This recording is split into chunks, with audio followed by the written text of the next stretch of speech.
Bom dia, né? Falta 1 minuto para boa tarde. Bom dia, graça e a paz do Eterno a todos nessa quarta-feira aí. Então que sejamos um dia fortalecido no Senhor, né? Vai ser bem breve aqui nesse vídeo, deixar uma meditação aqui bem rápida, mas explicativa. Eu sei que alguns, infelizmente, por ter aprendido errado, como eu aprendi também, dentro de religiões, ficam às vezes ofendidos, mas eu não estou aqui para tocar na fé de ninguém, e sim analisar as escrituras, né? O que ela diz. Então, vamos falar sobre o cristianismo mais diretamente, está ali, Atos capítulo 11, a partir do versículo 26, por ali, diz que pela primeira vez em Antioquia, pronto, acertei, eles foram chamados pela primeira vez de cristãos. Então, o que eu quero dizer com isso? A pessoa tem que ter um entendimento certo, né? Ser explicativo. A Bíblia, ela, no Antigo Testamento, a Velha Aliança, né? Ela é escrita ali para o povo de Israel, ali, a lei de Moisés, né? Então, aquilo ali não se aplica para nós, apesar de a gente entender, né? Que ali está o início de tudo ali e tal, para a gente poder entender, mas não aplicar para nossas vidas, como fazem por aí. E os 4 primeiros livros, Mateus, Marcos, Lucas e João, são livros históricos, livros da vida pública de Jesus de Nazaré. Grava aquilo que eu falei, eles foram chamados de cristãos a primeira vez em Atos capítulo 11. Então, Jesus de Nazaré, a vida pública, eles contando ali, Jesus anunciando ali o verdadeiro reino ali para eles ali, para os judeus a princípio, né, e anunciando o evangelho eterno que nos alcança. Então esse livro ele veio contando, por isso que você vê algumas coisas, algum anúncio de Jesus ali, né? Na verdade era o juízo sobre os judeus, que já aconteceu inclusive. É só você estudar a história, né? A história também é para ser estudada. E então ele falando ali o que aconteceria, preparando aquele povo, os discípulos, aquela geração ali, né? E finalmente quando ele vai para a cruz ali, ele diz que o templo derrubaria o templo em 3 dias. Esse templo era ele mesmo, é o templo espiritual, que ele teria uma nova dispensação, a nova aliança, a graça, né? As pessoas têm muita dificuldade porque misturam tudo, Isaías com Mateus, com Coríntios, né? Não tem discernimento de entender o que é para nós, né? O evangelho eterno da graça e o que é local, por exemplo, né? Então, quando ele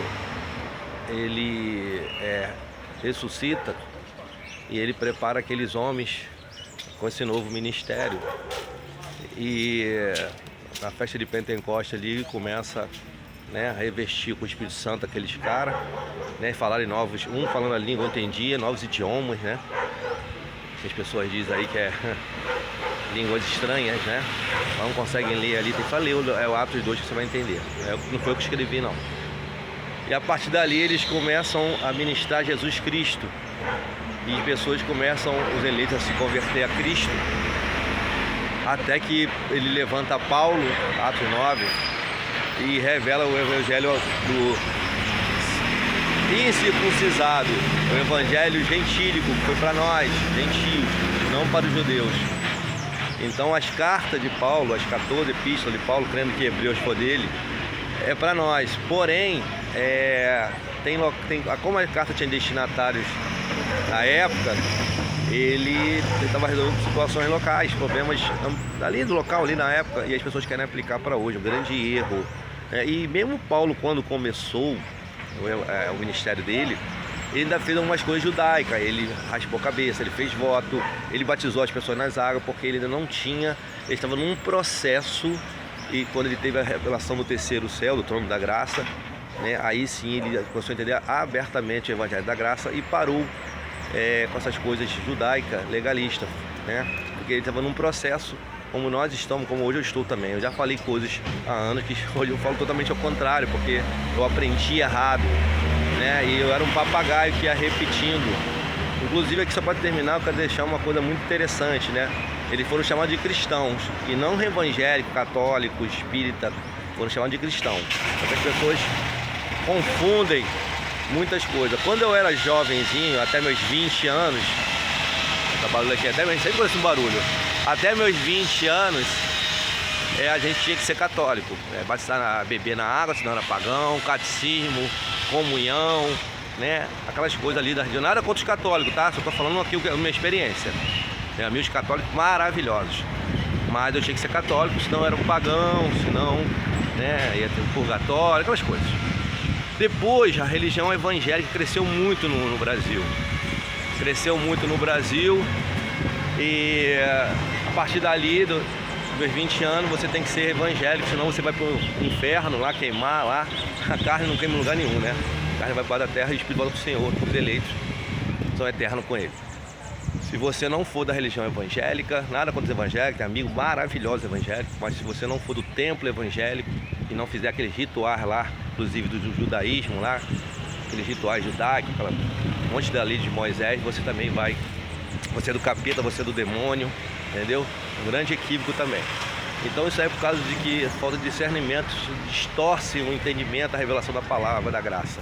Mas graças a Deus o Senhor aí tem despertado um povo, né, a igreja dele, que somos nós, para pregar o evangelho. Não tem sido fácil, tem sido ofendido, tem sido algumas coisas até mais, mas assim, eu prefiro ser renegado, né, pela verdade do que viver uma mentira, né? Então assim, eu prefiro ser rejeitado pela verdade do que viver uma mentira e ser agradar a todos. Nada contra ninguém, nada contra a fé de ninguém, é só preciso pregar o verdadeiro evangelho. Um abraço aí, boa tarde. Agora já é boa tarde. Compartilhe esse vídeo, curta, comente. Um abraço.